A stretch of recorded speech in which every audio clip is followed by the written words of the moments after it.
Alright, what's up guys? I've had a lot of people ask me what kind of camera equipment we use, so I'm gonna make this video about that. We only really use one camera, and we got this camera a couple months back. I don't know how long ago we've had it, but I think like 3 months ago, something like that. Basically, it's a DJI Osmo, and I'm just gonna do like a quick review on it. This isn't gonna be an in-depth review. There's plenty of those on YouTube already, but I'm just gonna go over a couple things I hate about it and a couple things I love about it. And yeah, guys. So, like I said, it's the DJI Osmo. It's a 3-axis gimbal camera. So, very similar to like the GoPro Amazon combination, but this one is just like a little bit more professional. It has a removable battery right here, and which is really nice. And then the SD card slot's right there. It takes a little micro SD card, and it works really well. Let me see if I can turn it on. So the gimbal actually locks in place. So whenever you're storing it, you have to lock it. So once it's unlocked, there's just a little power switch on the side.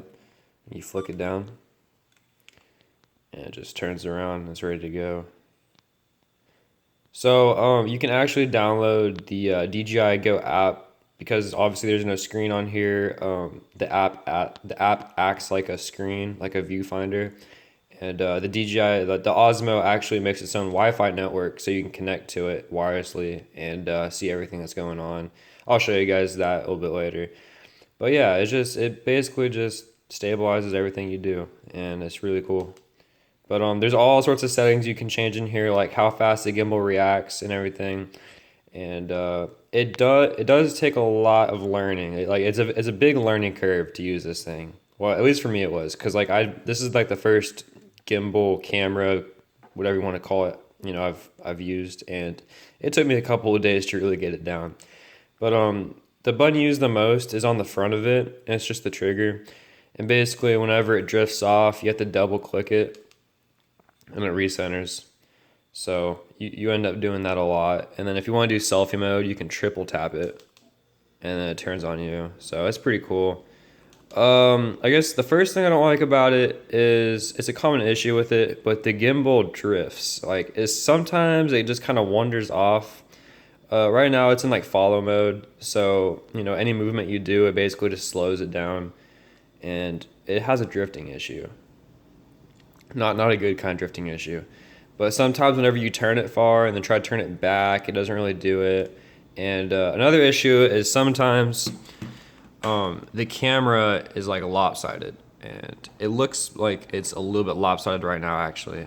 Sometimes it's hard to tell, but it doesn't have to happen that often, but when it does, it's really bad. And you actually have to go on the app and you have to calibrate it. So you have to put it on a flat surface and you have to calibrate it, and then it finally fixes it. But yeah, just something I don't like about it. As far as quality goes, I mean, you guys seen the videos. The quality is really good, like the video quality. It's so much better than a GoPro. It's really smooth. It's great for car reviews or cinematic car shots, whatever you want to do.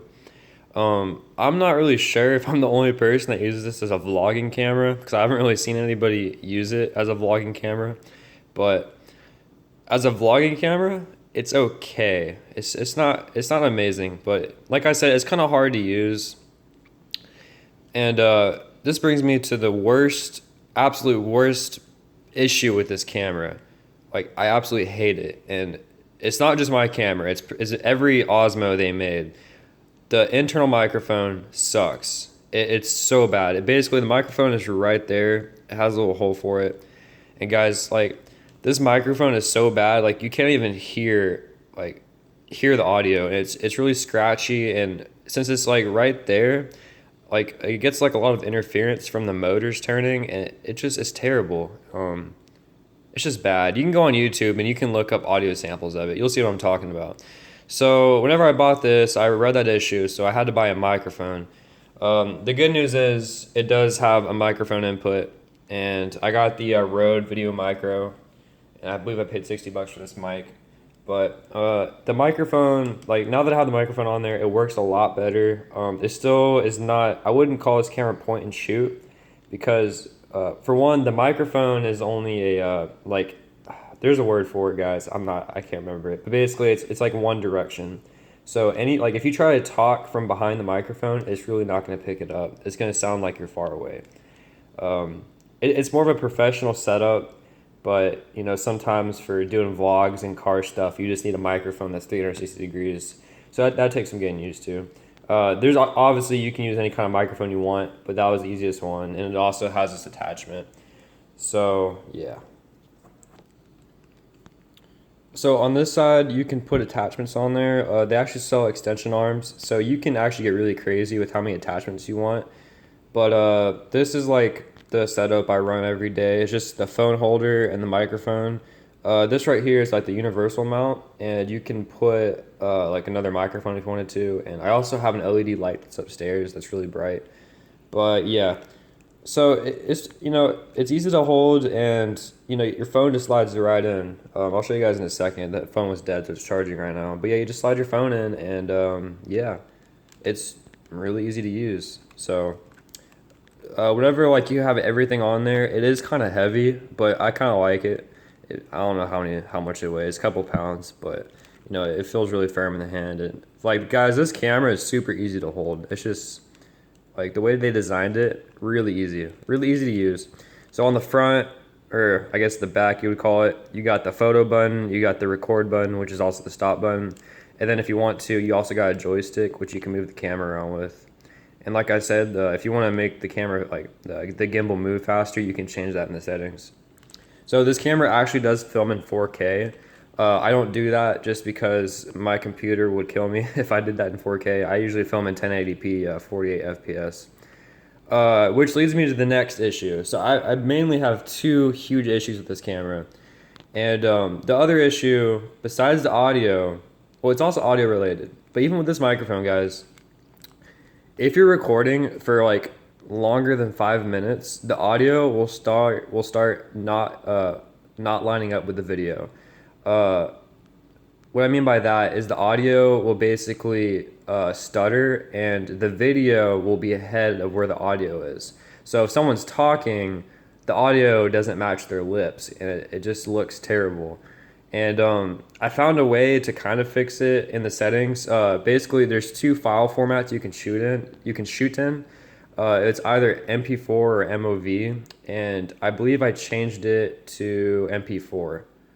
I changed it to MP4. It was on MOV, so doing that helped a lot. But whenever I was shooting the drag race with Zach, the camera was in the car filming for about 30 minutes, and it happened again. So after I changed it to MP4, it did help a lot, but it's still an issue, and it's worth mentioning. Obviously, I don't think it's a hardware issue. I'm pretty sure it's just a software issue. So hopefully DJI will update it.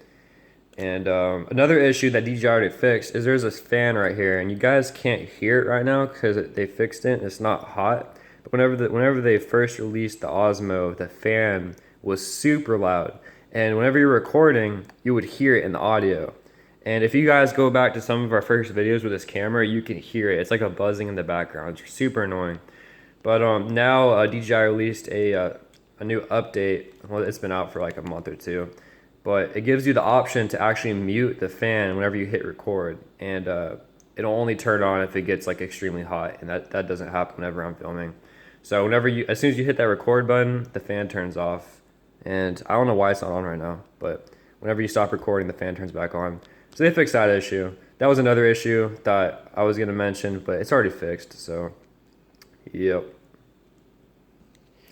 So for the viewfinder, I just use an old iPhone that I don't need anymore because it really does drain the battery, guys. If you're going to use your main phone, just keep that in mind. The battery on your phone will be drained. And apparently the SD card's not in there, but that's okay. So we'll see. The app is kind of laggy sometimes. Usually don't have an issue with it, but you know how it goes. Whenever you need it the most, it just starts messing up. But yeah, it's pretty cool, and it's not the camera lag isn't that bad. But you can go in here and change all sorts of settings, everything in there. But yeah, the phone's about to die. I just wanted to show you guys that. And then I guess the last thing I'll go over with this camera, second to last thing. The battery life. Whenever DJI released that new firmware that fixed the fan, they also fixed the battery life. And I haven't tested it fully, but DJI claims an hour of recording time on one charge. I don't think I've ever got it to go that long, but it's definitely between 30 minutes and like 50 minutes. So I have an extra battery I bought for it that's upstairs, and after I got the extra battery, I really don't have issues with having to cut videos short because crap, I don't have a charger for it. So battery life's really good. The last thing I will go over is the mounts, and DJI has a couple of them, but the one I use the most, because obviously it's a car channel, is the vehicle mount, and this thing's expensive. It's like I think I paid like $70 for it, but it's actually really like it has so much adjustments on it, and I don't know if they sell a cheaper version of it. I probably would buy it, but like you can just adjust so much, and it's got 3 suction cups on it. DJI says it's like supposed to go on a completely flat surface, which is probably true. But unlike I put it on the inside of the Miata windshield, so whenever I do those like driving vlogs, this is what I use. But like all the suction cups rotate, and you can play around with it. You can get it on, most windshields. That's what I use it for. But yeah, guys. So I just like as far as accessories, I got the microphone, the universal mount, the vehicle mount, and the flashlight. As far as price goes, I know DJI has dropped the price on it. I believe it's like $550, I think. I got all of this, excluding the microphone and the vehicle mount, on eBay for like $600. I got it used, so I saved some money. But like apparently they dropped the price like a month after I bought it. So, is it worth it? I would say yes. It does have a lot of drawbacks, as we went over. But I mean, it like the camera has great quality. It's really, really smooth. Whenever you're running with it, it's great. The microphone issue is a big problem, but you can get around that. So if you're looking for a GoPro / gimbal alternative, this is perfect. I am really thinking about getting a GoPro and to get like a one of those Amazon gimbals for vlogging, just because the microphone is a little bit more sensitive. Not more sensitive, but it has more of like a range, I guess you could say, like more than 360 degrees. So I might get one of those in the future, but I'm pretty happy with it. It is kind of expensive for what it is, but yeah, guys. So that's all I gotta say about this camera. That's what we use right now, and hope you guys enjoyed this. Thanks for watching. I'll see you guys tomorrow. Peace.